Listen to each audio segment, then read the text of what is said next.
And we're live. Hello. Hi, friends. Hi, everybody. Hello, Glam Girls. And we are here with another installment of Behind The Beauty. Oh! I told y'all I was going to be prepared. You got it, Chelsea. You I got it. How's everybody doing today?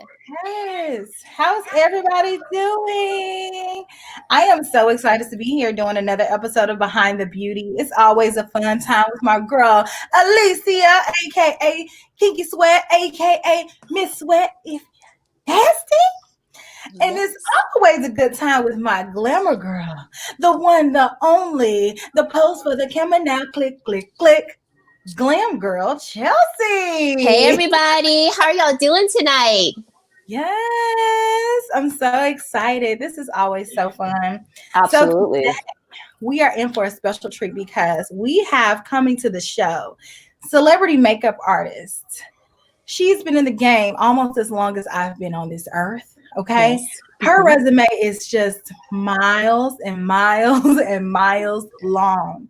Let me tell you guys some of the people that she works with most notably, because Taraji P. Henson, I was watching an interview before we got on this live, and it was with her and Taraji P. Henson. And Taraji said that she works for her exclusively, and if she tries to go with anybody else, she's gonna kidnap her. Right. But don't tell Taraji, y'all. But she has so many people that she has worked with, and you know, Alicia Keys is one of them. Okay, Briana is one of them. Diddy, Paula Patton, Janelle Monáe, keep it going. Kerry Washington, Okay, Olivia Benson. You want some more? Keep going, Chelsea. Oh, keep going, Chelsea. Keep Eva going. Marcel, Tracy Ellis Ross. Tracy Should I Ellis keep going? Chrissy Keep Teigen. going. You want Keep some more? going, Chelsea. You want a can little? keep going. You want a little Ursher? A little Ursher, baby? Okay. Ursher, baby. How about a little Snoop Dogg? How about that?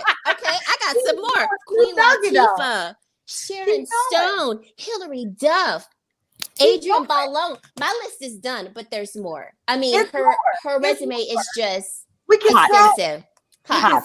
We can scroll. My girl is coming straight out of Harlem, and we are so excited to have her. And she is actually backstage now. She's backstage. So, guys, let's give a round of applause to our special guest tonight on Behind the Beauty, Miss Ashunta Sharif. Yay! Hi, Miss Ashunta. Ooh, yes. Glasses? Hello, everyone. Hi, how are you doing today? I am good. I'm a little beat. I just loaded out my trailer from Empire today because we couldn't load out due to COVID. So today was the day I had to wait for approval and all of that jazz. But yeah, it was a long job. I have a lot of makeup. I can imagine. We believe that. Yeah. For a set of a show, I don't think that's just one or two trips back and forth. No. Cars.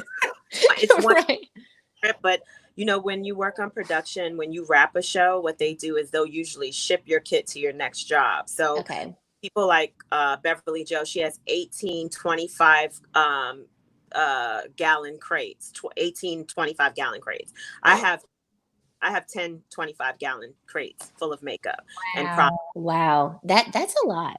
And I threw away probably 2 crates of makeup, just stuff that I've been the last couple of years, you know, lipsticks. I've, you know, just today was cleansing. So it was I'm tired. Major declutter. Major declutter. Somebody said, despite that, you still look glamorous. Hey, Faze. Hey, Faze. Yes, they said I need those shades though.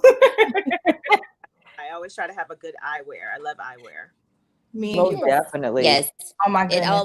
It's like the one accessory that will completely change your face, even if there's nothing else on your face. It's just like the perfect accessory. It's totally like, it's the key thing for me. Like sometimes I could just have on all black. And that's where I kind of got my whole thing with eyewear, was because as a makeup artist, especially working backstage, you're always in black. And so differentiate yourself from other people. And I definitely have that kind of personality. Like I love bold color and I like to be bright and, out there and festive, mixed patterns. But when you're at work, you're like very subdued. So I was like, how can I change it? So I have a lot of funky eyewear. I love it. I love it. I love it. Great way to integrate some like pizzazz. Right. Yeah. So do you collect a new piece of eyewear every city you go to? You're like, I have to get a sunglass here. I have to get some glasses here. No, it's more of a speaking to me. When I go, Oh. if I see it in a magazine, I'm like, I have to have those. Or if my clients has a pair and I'm like, oh my gosh, I need to get those. Or if I'm walking down the street and I see a store. So it's really about when I feel it. Right. So what is your favorite pair? That's what I want to know. Yes. Or one that has like a special memory. Or maybe top 3. I have a pair that's over there and I'm going to grab them for you. Okay. Yes, we must see these. Yes. Hopefully. I'm like, I'm going to probably want these. These are definitely in my top. Yay. Yes, Jennifer. To be different, you got to accessorize. Exactly. Are you ready? Yes. Oh, coming a little closer to the camera. I know. I'm like, let me come yes. on. I love those. Gosh. Okay, those give us the details. fun. Where did they come from? What's the memory behind them? So, Taraji has her organization, Keep a Child Alive, and they had a resident artist who basically did handcrafted pieces. You can actually go. I tag her all the time. So what I'll do is post it and tag it, and you can direct your fans to that. The Black artist, and she hand paints everything, and everything's customized and different and individual. And then you just go take them and put your prescriptions in, and you got some great glasses. Oh my gosh! What an exquisite piece. We will definitely be supporting her. Yeah, they are just. And she does everything. She does t-shirts, dresses, like she has a really amazing collection of stuff. And she's just this young creative sister, and she does handbags. Like if you just want something different, like before I feel like we all did that for like Afro punk, everybody wanted for sure. Right. Not wearing all this eclectic stuff every day. But now that we're in quarantine and not sure when we're really going to work, we can do what we want. Right? Exactly. Right? Exactly. Most definitely. You've got these banging glasses. Even with your mask on, you can still feel kind of stylish because it's almost pointless to wear makeup now out in public because it's just not going to be seen. Then it's going to get on your mask and potentially break you out if you don't clean your mask all the time. Right. So statement glasses are definitely going to be, I feel like, our accessory during this time for sure. Absolutely. You definitely want to have great glasses. And even putting on lipstick, I never put on lipstick now because we're always wearing masks. So I literally no point. Go with you guys. Like, I just, it's such a waste of gloss. It just ends up. And then when it hurts your soul, it's like it's a waste of to say that and know that it's true. It just hurts your feelings. It's like it does.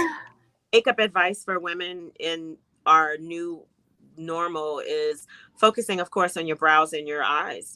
Making sure you good face and eat good concealer. Now you don't have to do a full face of foundation and contouring because no one's going to see your contour and highlight anyway. That is very true. Very true. Save that contour and highlight for when we can be mask off, like Future says. Yes. Exactly. For sure. Exactly. So what would you say for quarantine, since this is where we're in now, what would you say is a good kind of go-to eye look? Smoky eyes, absolutely. Everybody can have a variation of, there's so many variations on smoke. Right.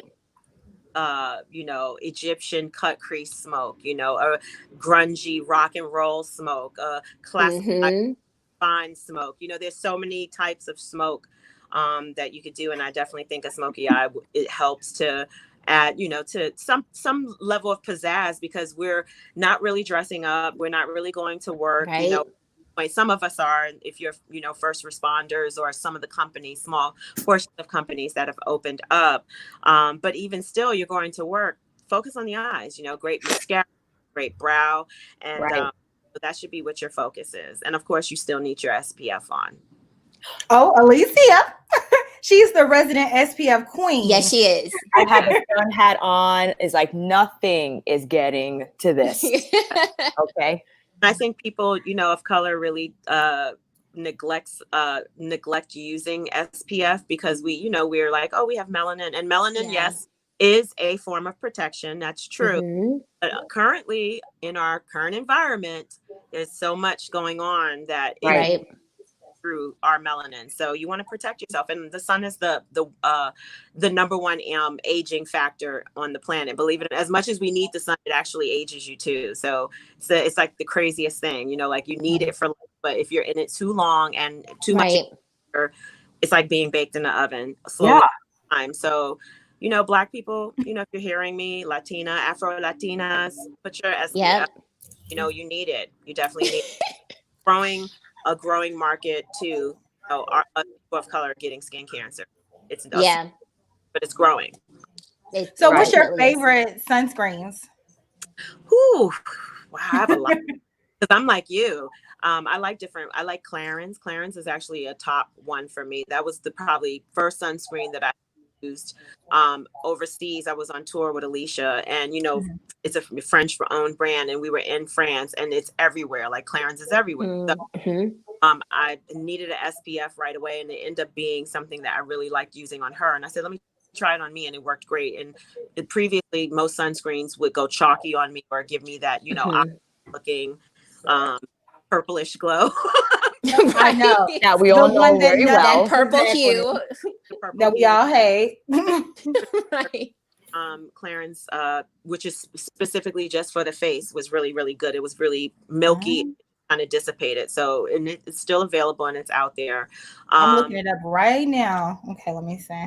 Yeah, it's 3. Oh, no. This is tinted. Okay, so this one is the sunscreen.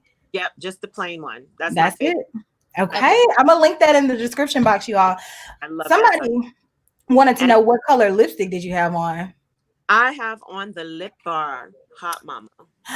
Nice. That's the Lip Bar. That's what I'm wearing right now. Bring it in closer. Wait. There you go. There you go. Just a good Hot Mama. Engine red. Works for all skin complexions, all skin tones, and definitely amazing. Definitely a keeper. Like, I love it. And if you're like a MAC Ruby Woo girl, it's very comparable to that. So if you want to switch to Black owned, you can get, We actually met her on an episode of Behind the Beauty with AJ Crimson. He was like, let me just detour. He brought her in, and I was like, oh, she's so pretty. She is stunning. Yes. And you're beautiful too. Yes, Did somebody tell you look like Taraji P. Henson? Yeah. I always hear, hi, sister. Are you sure you're not sisters? I'm like, are you sure? Are you sure? Because I don't think you're sure. Yeah. I could check again, but run that back. My goodness. So since we're on this conversation of like light makeup, we all know that Miss Keys does not like really any makeup. And if she does have some makeup on, it's very light, it's very minimal, but there's a glow there. So she's just not walking out on stage, just kind of, I just woke up out the bed and here I am. So can you tell us a little bit more about that and how you kind of helped her maybe figure out, like, I don't want to wear makeup, but how can I still present myself with this glowing, radiant, natural looking skin? Well, true story. I don't work with Alicia anymore. I haven't worked with Alicia since 2014. She was transitioning out of makeup. Just to give you an idea, I worked with Alicia from 2004 to 2014. So it was a decade of work. And she, at the end, when I was with her, she was definitely in a place where she had cut her hair in the short hairstyle. She was peeling back ears, and she, was a mom. She's, now for the second time. Of course, she had her stepkid. And I just think, a lot of it was, I'm a grown woman now, and I in my grownness, I want to love me, completely, wholly, unconditionally, flaws and all. And I think all women kind of, especially in your 30s, start to go through this kind of experience of just peeling back the layers. Because I know in my 20s, I was the girl who would wake up, maybe throw on a little mascara and get back in bed with my boyfriend. Right. I just want to look like I woke up like this. Good morning. Good morning. Me being very, very transparent. A lot of women won't admit that kind of stuff, but I think it's comical that I did that like back then. And 30s, you just hit this place where you're like, you know what? I don't have to do all that. So I think that a lot of the messaging for Alicia and me knowing her as a person, because we started that, and then she went full throttle with like literally no makeup for a little while. And place I wasn't with her, but I know that we consciously spoke about, I want a lighter look, I want to do less eyes. It was a conversation, and it was very conscious, and it was planned, something a message I think she also wanted to portray to women, that to love themselves as well, because we were in that time period. If you think back, we're in 2020 now, but if you go back to 2012 to 2015, I call it like the era of Kardashian era, where it was just really like the Kardashian, look, the body work, the plastic, it's like the just really exploded. And I think Alicia just wanted to send a message to women, to especially young women of all colors. So she has all colors, that you're beautiful just in your own skin. I think that's what it's about. And that's I definitely loved it. I did. As a celebrity, to peel that much layer back and go out. And, I heard people saying she should put makeup on. No, now she's putting some makeup back on, because you can do whatever you want. You know what I mean? Right. It's prerogative. Bobby Brown told us that. Right. Absolutely. Right. But at the end of the day, we have to send more messages of self-love to our young girls, because I'm a mom and I have daughters, and they do get affected. And when you're a makeup artist and you're in the industry, you're like, did I contribute to that? That these girls have, because I've did a lot of these music videos and these movies and editorials, and that's a whole nother subject matter, but just the over-sexual of women all the time, Right. So makeup is a beautiful thing. That is a very uplifting thing for women that can, completely change your mood. But also when combined with styling and a vibe and an energy, it can also exude something else too. Right. I definitely like that. We all know the difference when we're, in one's mode and another mode. Right. I know when I get full glam, I'm like, yes, I feel, extra like sassy and saucy, versus times where I kind of wake up and I'm like, oh, I'm dragging. And I love the power of makeup being able to kind of lift your spirits, but also realizing that I need to make sure I don't rely on it as my mood setter. If I'm not wearing makeup, I still need to leave the house with that same good. And like I'm still beautiful without it, but it's really great to throw on a red lip and feel, extra saucy and spicy. For sure. So yeah, I understand that. Boss lady. I need to get that lip. I mean, just to be able to say I'm a boss lady. Right. Crucial. So before you got on live, we were telling everybody about your many accomplishments. You've been in the industry over 20 years. Right. I mean, is it closer to 30 or is it closer to 20? Because I was just blown away. Okay. That's amazing that you've had such a long, like your career has been so long. And I saw before you got into doing makeup, you were a male groomer. So how did you transition from being a male groomer for P. Diddy and the likes to now being a makeup artist? I actually came in the industry as a makeup artist because I actually started, at retail, and I don't, know. So I started first at Ricky, then went from Ricky's to Mac, and then went from Mac. I won't tell you guys all the stories in between. Went to Laura Mercier, at Henry Bendel's in New York City, and it was Laura Mercier's. I think second counter in the country at the time. She had no other counters in the country. She only had a counter at Bergdorf and at Henry Bendel. It had Saks and everywhere else, and no Sephora. Sephora didn't even exist. Okay, there was when we wanted certain products, we went to Alcone, we went to Nigel's, we went to Friends. those types of stores, and apothecary stores like Zittermer and stuff like that in New York City. So there was no Sephora. So people really came to the Henry Bendels a lot. And I believe because where Henry Bendels was positioned, we were like in the epicenter of the music industry. So Mhm. that Sony RCA here, you had Universal on this side of town. And, Henry Bendel was like in the middle, and a lot of executive female different producers came through those doors shopping for their products. And so I ended up working a lot in music video. And I was mostly on the females. They would put me on the video vixens. So like the Melissa Fords and the Trinidads and all the girls from, that in the late 90s, 2000s, doing Jada Kiss videos and 112, Carl Thomas, Diddy, and all that stuff. So while I was doing all those girls, most of the time I ended up doing the grooming for the guys. Gotcha. Kind of how it all worked back then. And then on this one video, I got called on particularly for 112 Dance With Me. It was, I wasn't even supposed to be there. I got called at 5 a.m. Could I just come to 42nd Street, meet a white van, jump in it, and go do this music video? And I was thinking to myself, like, this kid, I could be going into sex trafficking. Like, yeah, Literally. it was weird. I'm curious.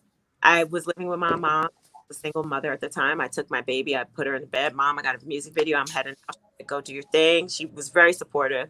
Went and met the van and a bunch of other great creators that, if I name them all, you would pretty much know. Ariel. Wow. Gwen Stefani and J-Lo. This was one of her first music videos. Johnson. Wow. Who styles Amari Stoudemire, and she styles all kind of athletes. But just so many, Groovy Lou, so many people. We were all in this van, and this was like my first big music video. And so I get on set, and they come to me and they go, "Hey, the guys need some makeup because their makeup artist had a car accident." And I'm like, "Who?" They're like, "This rapper." Wow. And this rapper named Beanie Siegel, and one of the guys from 112. So I was like, okay. So I go and groom the guys. Now I'll just shorten the story from that. A few weeks later, I get a call, and it's Diddy's assistant. And Diddy's assistant, Mar, was her name. She was like, "Hey, this is Ashunta, right?" And I'm like, "Yeah."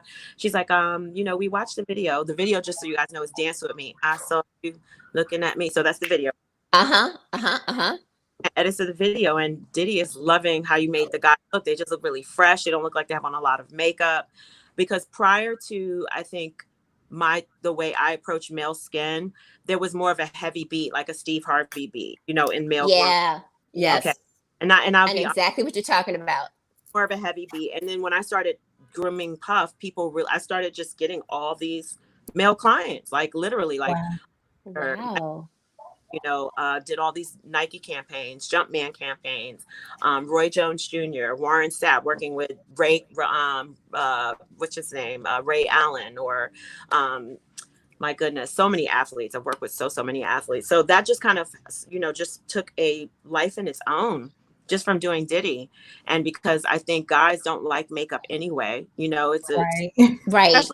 Especially Black men, it's really a taboo thing. Like, you putting makeup on me, So I noticed that most brothers were like, right. And then I don't want a lot.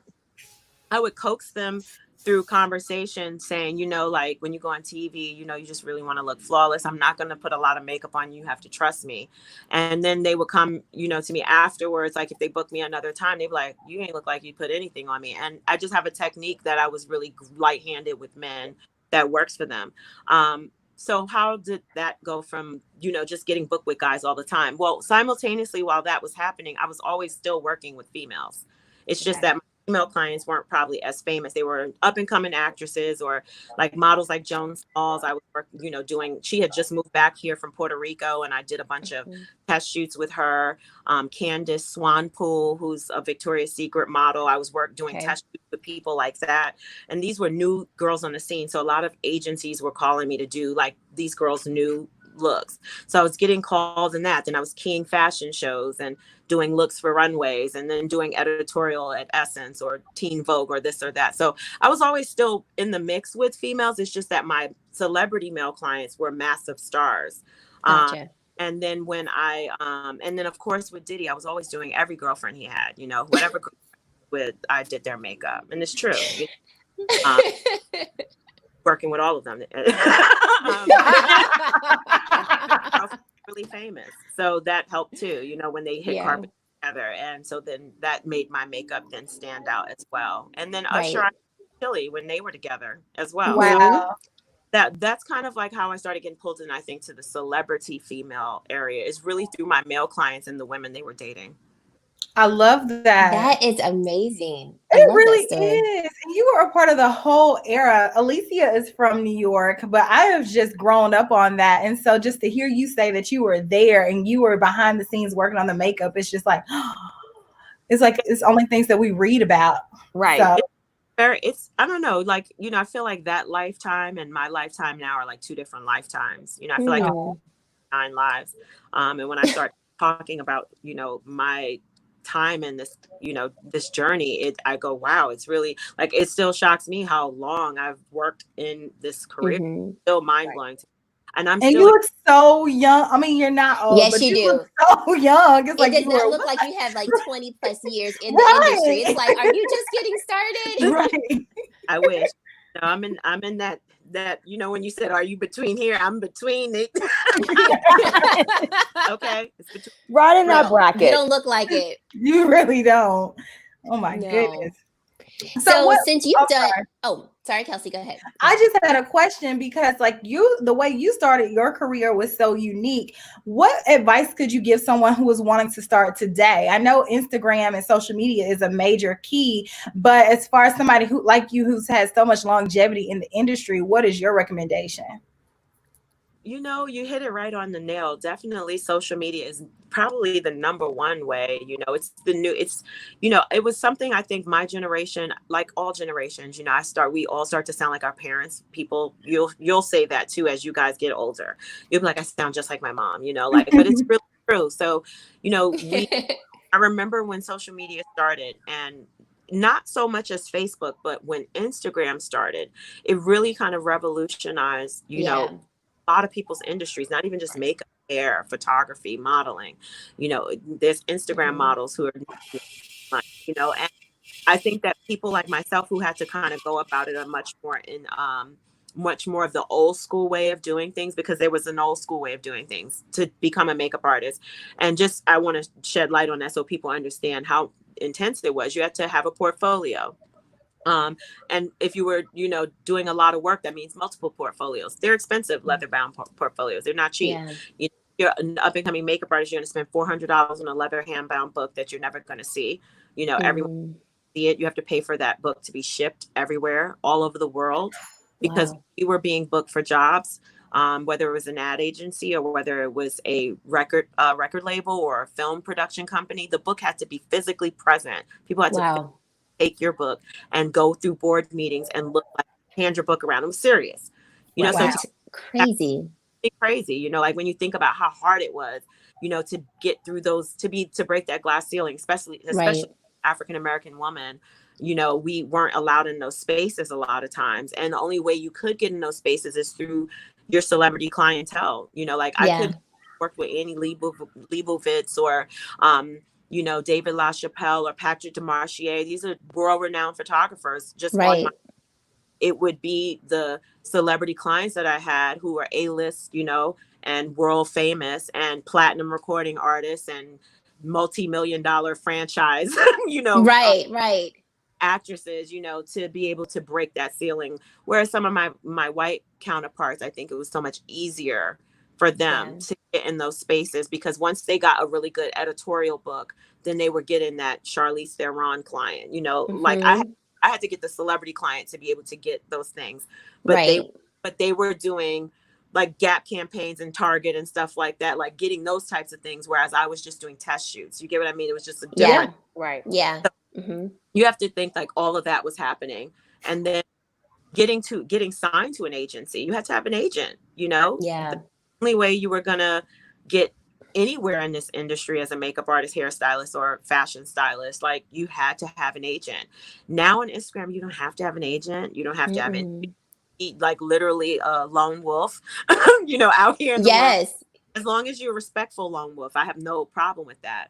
But I think it took a little bit of adjusting for my generation to kind of understand this new technology, and that it really helped skip many, many different stages and steps that we had to go through to get jobs. And I think there was a lot of people in my generation who were a little salty. We were, because it made it. I mean, even a celebrity is more accessible now. Like I could celebrity, and I can say, hey, I love your look, but I could do it better. Like you could sell yourself directly, Right. and man. And coming from my era, you couldn't get to the celebrity until the day of the job. And then the day of the job, you may have gotten their phone number, and more likely you didn't, because that's not how it was. I always tell people, Taraji and I are like the worst case example of a hair and makeup, a makeup and a client, because we're really close friends and we started as friends. We were friends. Then I became her makeup artist, and that is a totally different relationship because that's my girl. Right? And I happen to be doing her makeup, but all my other clients, they all will tell you, they're like, you're just so professional. But Taraji would never say that. I'm not professional. No, she knows I'm professional, but that's the difference. So I think nowadays, kids don't DM celebrity. Yeah. That is a no. It's just super disrespectful to the people that they are working with. If you do get a DM from a celebrity, now that's totally different. Now, if someone's reaching out to you and they say, hey, we love your work, I want to put my people in touch with you, that is totally different. Have personal relationships with any of the people that the celebrity may be working with, shoot the person a text out of courtesy. Hey, homie, your client hit me up, wants to use me. I just think like when you're personal relationships, but if you don't know them from Adam, you don't know them anything. So those are just some, rules, I would say, new rules that should apply to makeup artists on social media in terms of how they should handle getting clients and delegate that type of stuff. So they're not stepping on toes and reputation for themselves, because that's what I think a lot of social media makeup artists or hairstylists are coming in the business, and they just go directly to clients and they put a bad taste in people's mouth who are real professional makeup artists who actually have to earn it to get there. That's the landscape of the etiquette has changed for sure. And it's also that piece of being humble and showing that deference to people like yourself who really had to earn their place there, versus now we do have the advantage of social media, but it's like, pay your respects too. Like, you may not have to go through exactly what I did, but your humility and your respect for what I had to do can still show through. And I think that is very much important this day and age, because I feel like I'm not the oldest, but I also feel like even from when I was growing up, it's just different now in terms of I was not guaranteed nothing. My parents told me all the time, you are owed nothing. You need to earn everything. And I feel like the generations that are coming up now just feel so entitled about things. And they want instant gratification. Yeah, instant gratification. I feel like I deserve it, so you should know me. So I think that is some really good advice that you're giving about that. Yeah, I just think, that is a really... it's simple rules, and because if your work is amazing, they're going to see your work. Because people tag work around and work gets around, they're going to see it when you're amazing. But what I will also tell young artists is being amazing is not the only thing, because I know there's people who can paint circles around everybody, myself included. It's so much more when you work with high profile people that goes into it. And just understanding that is a different world. I had to learn that world, being a girl from Harlem. And most of your clients, especially when you're working with Black famous people, they're coming from DC, they're coming from Compton, they're coming from Harlem, they're coming from Bed-Stuy, they're coming from ATL, they're coming from places just like us. And so like being faced with yourself, but they're just super famous, So in even that engagement, especially with female clients, you have to be mindful, because we sometimes have attitudes and issues and problems. And I had to learn early on in the industry, like I could not bring that to work, like you have one incident and it could ruin you, could completely ruin your career.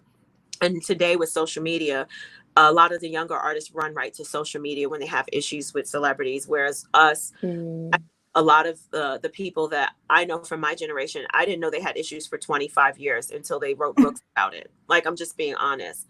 Like, so, they didn't tell you anything immediately. They kept working, and that says something, because they should keep working. You will get You can get blacklisted. It is a real thing, and people don't believe that, but it is real. I've heard publicists say we are not using that person, and once whole PR agencies aren't using you, then that means you have no access to the celebrity unless you met them on the street or you're DMing them. And good luck if they're looking at Yeah. your good luck, because sometimes they're not going to look at it. So Right. mindful of when you do get the shot, young artists. Know the decorum and know the space you're walking into. And if you don't know it, talk to somebody who's been there and experience. Get a mentor to help you. Like I had to teach assistants to not be on phones when they're around clients, not taking pictures of clients, not secretly taking pictures of clients. That's a huge one. Yeah. Being on sets and posting, everything while it's actually happening before publications have come out. So, but again, we all had to learn this stuff too. So I always say, don't take it as me being mama bear. I'm only teaching you what I had to learn myself, because I too messed up. I was late for jobs, like I missed whole thing, like no one's perfect. It's all a learning curve. And if no one's there to guide you and teach you how to walk into these different spaces and arenas, Right. space of worlds of beauty, because there's so many different spaces. Music videos are, whether it's a rock band or whether it's a hip hop group, it's crazy. It's a party, drinking. Just knowing what you're working. If you work into a film, this is this. If you walk into Broadway, it's this. You have to know every lane you're walking in. And I've been blessed to work in all of those spaces within makeup. So I definitely want to mentor people and help them so that they can, break the glass ceiling for themselves, because you're your only, you're your worst enemy sometimes, just because you and learn and come out of the box. And that's what I think sometimes the youth culture has. Even I have a 21-year-old, just thinking, being so headstrong, feeling like they know it all. Right. Yeah. Daughter, that was me. And yeah. What is it? A hard head makes a soft ass. It's a real statement. Yep. Yep. Very true. Well, speaking of, can you highlight some of those pieces of advice that you have learned along the way from assisting Vincent Longo, Laura Mercier, and Pat McGrath, especially how it influenced your mindset now? Wow. I feel like I learned so much from one of them. They're so special to me because, they really believed in me and saw something in me. I remember a moment with Laura Mercier being at the counter, and she there all the time. She came only when a new collection was coming out. And at this point, I think maybe this was like her third collection of new products, to personally train us on how to use amazing. Products. Think about that. Herself, that's amazing. And so she came into the store, and I was working with a client, and she came over to me, and I remember I came from MAC. So I was doing the client's eyebrows, and she snatched the brow pencil from me. Right. It's very French. And I told her, I said, "You're a Black woman." She said, "I know, I must have been," because she's very strong, And she snatched the pencil, and she was like, no, you do not do like this. It's too harsh, You do like this, strokes, feather, and you just are amazed because this is Madonna's makeup artist. This is Julia Roberts' makeup artist. This is, all these huge actresses, makeup artists. And she's really amazingly dope. And she literally watched me do the other brow. And then when I finally got my wrist flicking the way she felt, she's like, good.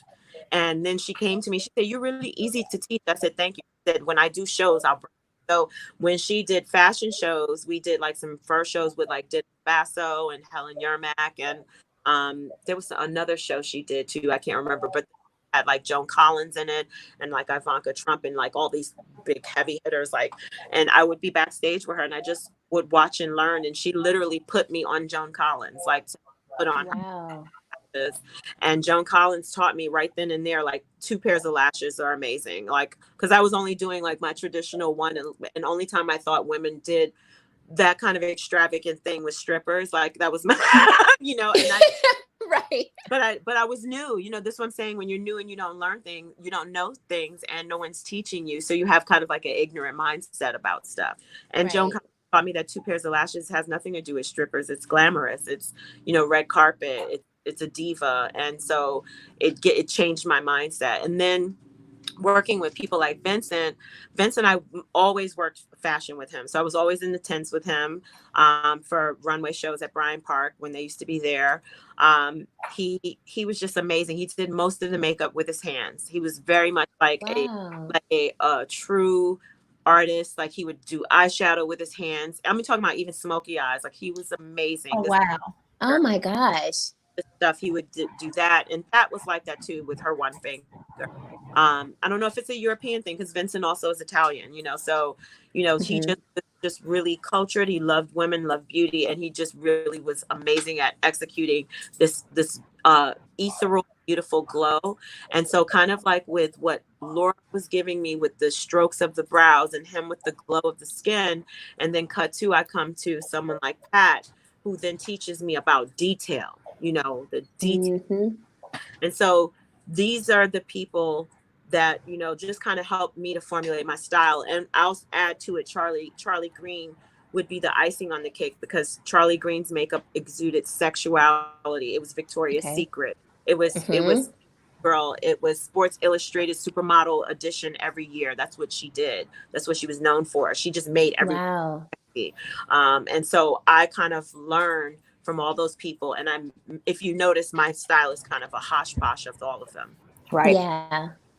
So that is amazing. And I think it's amazing too that these great artists were so willing to teach as well, because I feel like, and I could be totally wrong, but I feel like not everybody is maybe so willing to teach.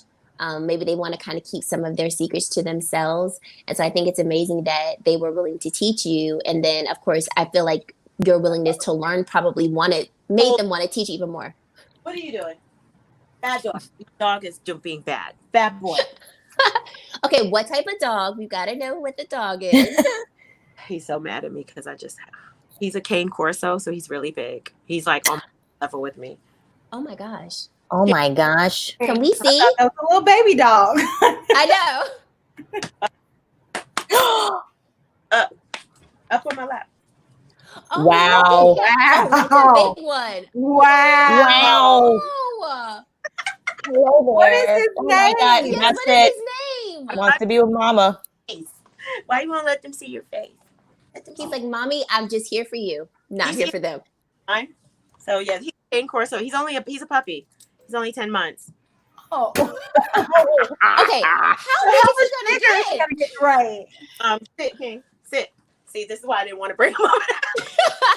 Okay. But he's about 85 pounds now, so he'll probably get to about 140, 150 pounds. That's a whole person. That's a whole person. The whole person. He's a He's whole. gonna be walking you. Seriously. Okay. Okay. Really well behaved. He shocks people because he's a big boy, but he's really well behaved. But that's his booty right here. All dogs love their butt scratched. Always. Always. Anyway, we went left with this, but yes. Kendrick, the cane corso. Well, I think this is a good time because we have around 15 minutes left of the interview. Ashunta, we thank you so much for being here, but we wanted to give the squad member an opportunity maybe to, I think everyone wants to know, if you could pick top 5 products must have in your arsenal. Well, you definitely better get Boss Lady from the Lip Bar. You have to. That is being ordered tonight at my local Target. This product, I don't know if you guys know about this, the P.Louise base in all the yes. So is it okay, what shade? I know there's like I have all the shades. Because they come in all the different ranges of color. Right. I love them as shadow bases. They're freaking amazing. Okay, I have a bunch of products here, so it's kind of easy for me to pull like my favorite thing. Okay. Yes, I like to see. And you don't have to do 5. Just show us your face.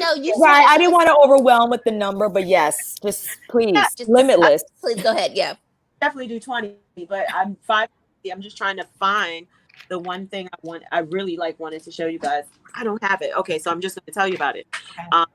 It's pretty much almost extinct. So if you guys find it, it's CoverGirl Queen Collections bronzer. It's one of I've been talking about it for 15 years. So if you guys go to eBay or any drugstore, .com. They may have some left somewhere in the world, but it is the most amazing bronzer for women of color. It is amazing. I love Kate Somerville skincare products as well. She has some really, really great stuff like her Quench Dural Serum, Dural, I can never say it. Dermal Serum. I have such a hard time saying the word dermal. But this is it here. This is my favorite. It's a great anti-age. You know, when you hit 25, you want to start that anti-aging because the sun is speeding up your aging. So start at 25 with good anti-aging products. If you're really loving natural products, I love Codex Beauty. It's a plant-based skincare line.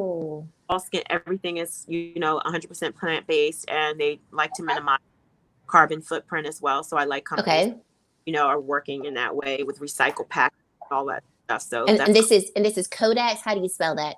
Codex. Okay, there we go. Codex.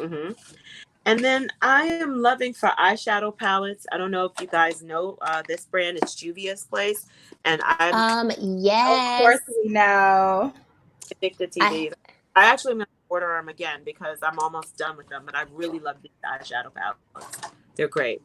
They are really good. They're so pigmented. It's insane. They're insane. And so affordable. That's what I love about it because it's really inexpensive. Yes. Yep. I'm trying to think of any other great products. I know something that you love. I know. Chelsea, you ready? You know what's so crazy? My Vaseline is always over here. And yes, it is. It's right here. There we go. I mean, I don't have my tub. Oh my gosh, why did Kelsee literally say, like, I want to get her a blinged out container of Vaseline? You already know. I already have it. I should have known. You already had it. I was one of their spokespeople, so I have dozens of these.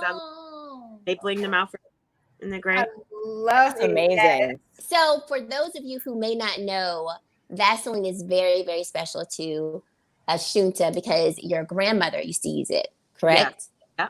And then from her grandmother, her mother used it, and then we were reading on one of it was an article that you had that someone had done on you, and you were like, and then I started slathering it on my daughter, and I can personally relate because my mother slathered us with Vaseline, and we used to always get joked because our faces would be shining because we had all this Vaseline on. And I love Vaseline because it's the only moisturizer that really keeps my legs from being scaly, especially in the winter, because the skin on my legs for some reason is excessively dry compared to everywhere else. And so it was funny because I hadn't used Vaseline in a while. And then when we were just, learning about you, I said, you know what, let me go ahead on and get me this little good old Vaseline. Do you just use the Vaseline by itself, or do you like to mix other things in it? Yeah. I mean, I've done body glow with Vaseline. It's so beautiful to do because what happens is there's a lot of the body glows are really oily and they end up messing up clothing really, really bad. So I've, of course, Vaseline moves too, but what happens is it also absorbs in your skin a lot faster than the oil does because it locks your moisture in. Yeah, I use it to create bronzers, to do wet eyelid looks, lip balm, highlight on cheek, décolletage, heels of your feet, cuticles. You want me to keep going? Slick eyebrows. Yes. Love it. There's so many different ways to use Vaseline. And so it's kind of like one of those makeup artists should always have it in their kit because, what if you're working on something and you don't happen to have, a fuchsia cream eyeshadow. You just don't happen to have one. You got Vaseline. You got a fuchsia lipstick. You got a little bit of some pink powder. So you got to be a chemist. You got to make things, especially in a creative world, like being in beauty, especially editorial, especially that world. Like when I worked in that, when we would do big editorial shoots for Glamour or Cosmo or Essence. You're doing 4 and 5 women in a fashion story and they want what they want, for it to execute the look. So you better, have some Vaseline. Vaseline has saved my life.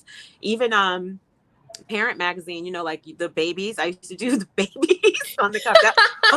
Oh my gosh. So many Parent Magazine covers, like with the little babies, and they're so, so cute. And you want to be conscious of what you put on babies. Vaseline is safe.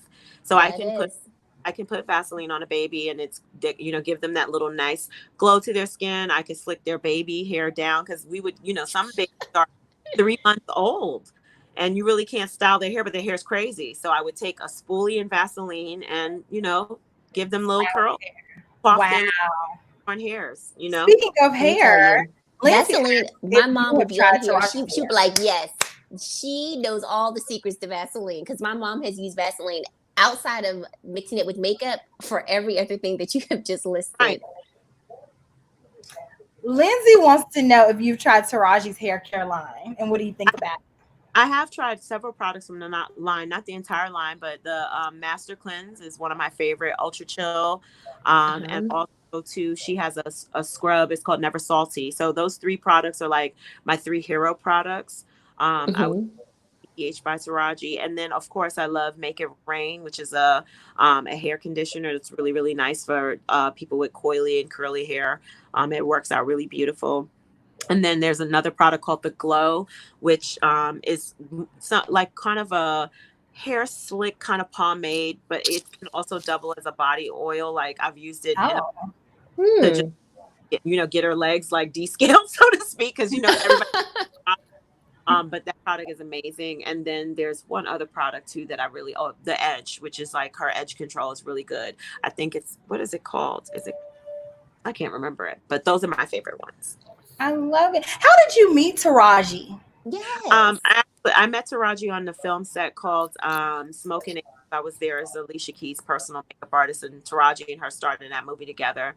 And Taraji and I just would be talking. I went to Howard. She went to Howard. So, she graduated maybe about 4 years before me. But we knew some similar people and just the DC thing. And then I'm from Harlem. And we just we literally clicked friends. And then, every time she came to New York or I went to LA, we would, I'm in your city, we would go do dinner, or hey, I'm in your city. She would go do dinner with me. And, she was at that time building her career. Her career wasn't where it was, she had just boy. That was pretty much it. And she was doing a lot of TV shows and she did some cases. And then she did Hustle and Flow. And I started to see a little bit of more of a push forward in terms I'm from Memphis. I like it. Yeah. Then, her career kept growing, but our friendship kept growing. Like I would then, hey, I'm going to be in LA for 5 days. Can I kick it at your house? She would like, you should just stay with me. That's how it happened.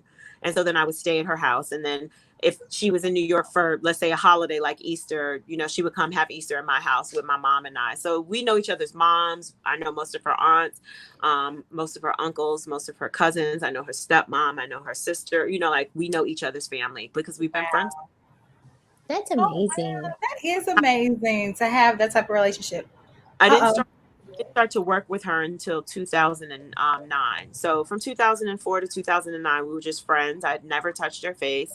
And then 2009, she called me in a panic needing a makeup artist. And she didn't even think that she was like, hi, I need a makeup artist. And I was like, well, what about me? She was like, girl, you always busy. I said, I am actually free. So, I working with her, but she just didn't even think that I even had the time because I was traveling all the time with Alicia and I was working with Briana, Sierra, and, all of these people. Like I was literally with Rihanna and Sierra from inception, from the beginning of their careers. So. Wow. Your career is just amazing. I know. Illustrious. Yes. Like, who haven't you worked with? Nobody. You work with everybody. I've never done Oprah. I have been called for her. I've never done Michelle Obama. I've never been called for her. So I know the people I haven't done. I haven't done Jill Scott. I've never done Erykah Badu. I did Jill Scott. You did? Yes, I went on tour with her. Yeah, she was on my dream board for years, but it never happened. But I ended up cool with her, because she's cool with Taraji. So that's fine. I'll take that. Yes. I met her. It's okay. Erykah, I worked with her indirectly on What Men Want. I didn't work with her, but she was there and we were on the set together. We ended up being cool and she made comments about my booty. I made comments about hers and we were cool. That's how you bond. There you go. Exactly. So, I love it. I can definitely name I haven't worked with over the people I have. The people I have, I'll just be naming people forever because I've worked with a lot of people. You sure have. You have. We attempted to read off just a small list of people that you worked with before we had you join the live. And it was still, I mean, it was long for us. So, and I know it's even longer. Okay, so tell us, who is someone that you want to work with that you haven't worked with? You might have already said a couple of people. At this point, no one, honestly. Wow. That has to be amazing to say. I say that not because I feel like I've arrived. I say it because I feel like I'm ready to grow. Yeah. Taraji's probably, and any client that I work with in the next 5 years will be the last clients I work with.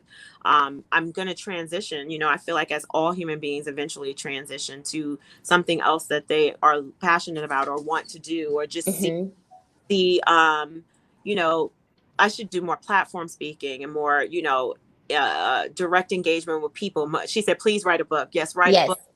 Do more masterclass, Ashunta. Right. You know, so that's more of where I'm, you know, where I'm preparing myself to go, because I, you know, see that just working when you work with celebrity, I want to say it is a blessing and it is amazing. You get to travel the world and see everything, but you just are tired too. Like when you do this for a long time, don't you notice Diddy's tired? You see all them gray hairs. It's a lot of work in entertainment. Most definitely. You can imagine, yeah. Especially it's a very stressful environment. A very high stress environment. Quarantine has been a blessing for me. You know, as bad as it's been in the world, it's been a blessing in so many different ways to just be still. Because I mean, when I was working on tours with Alicia, and you toured with Jill, so you know how this is. You know, Alicia, my first tour with her, we were on planes every 2 days. Wow, that's exhausting. Yes. In another hotel every 2 days, we're in another city. By the time we finished the first, we did Ladies First with Beyonce and Missy Elliott and Tamia. That was my first tour with her, was Ladies First. Wow. And then from Ladies First, we went right into a European tour. I mean, I came home for 2 weeks and then I was gone for the entire summer, literally for 3.5 months. And I came home for 2 weeks and I was in Asia for 3.5 months. And I came home for 2 weeks and I was in Europe for 4 months. And so we toured Songs in A Minor, that album, for 2 years, almost 2.5 years. It was crazy. Wow. It was huge. I played that album. That was like my childhood. Yeah, so it was such a huge album. I mean, I feel like there's no stone unturned. I feel like there's no place I didn't see in the world. Yeah. So that experience with Alicia, those 10 years made me feel, by the time I finished, I was like 30 something. I felt 50. Sure. You know, just the planes, everything. I was physically sick, you know, detoxing. And, you know, that's another thing too, as we become older, you know, you have to take better care of yourself. And I see that even with Taraji, like, you know, even actors, they, you know, they take time in between films and in between projects, you know, like, so I think that's just where it is for me too, as I get older. I don't see me beating the pavement with my bag every day, you know, like, I just don't. I so agree. Every day, and breathing and living, and then going out, you know, every few weeks to go speak and do engagements and do master classes. Like, that's my life. That's where I'm headed. That's you have a guaranteed waiting list. Okay. And I will be there. I am when I wrote you and you said yes, I mean, seriously, I've seriously followed your career for such a long time. And so to have you here on our show is truly an honor. I mean, growing up and I would see your name and I would be reading Sophisticate's Black Hair. Don't cry, because I'm gonna cry. I'm serious. I really followed your career. And I mean, you are the bomb. So please come back to our show.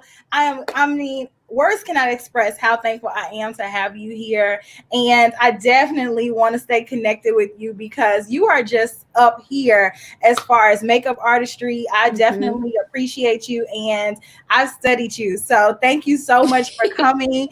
I don't know if you have anything else you want to say before we head off, but thank you so much. Yes, thank you.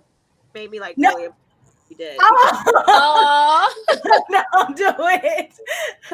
And I just want to say this, because this is not a moment to talk about heavy issues at all. But, as we're in this time in this world, a lot of Black creatives are definitely speaking out. Definitely check out Black Unison. I've posted each series is a 3-part series that actually WWD, which is Women's Wear Daily. They put together with Adrian Smith, who's a journalist. Yeah, and so it is an amazing story of just our journey as Black people within the beauty space. And, it touches me because that me, because so many people don't, many is what we've been talking about this now for 3 days, not just from my perspective, but hairstylists who are in this industry and fashion stylists who are in this industry. And, people, we have to do better. Like the fact that you said sophisticates, that touches my heart because they're like one of the first nations to show me love, actually out me. I still have articles that I tore out with your name on it. I mean, since I was a little girl, I've been obsessed with makeup and I would see your name all the time. So to just be talking to you on YouTube is like like a full circle moment. Right? Yes. So the last thing I will add is, to all the makeup artists who are up and coming, definitely do what Kelsee did, look at those credits. That means so much to makeup artists like myself who, we're beating the pavement for ourselves, but we're also opening doors for other people.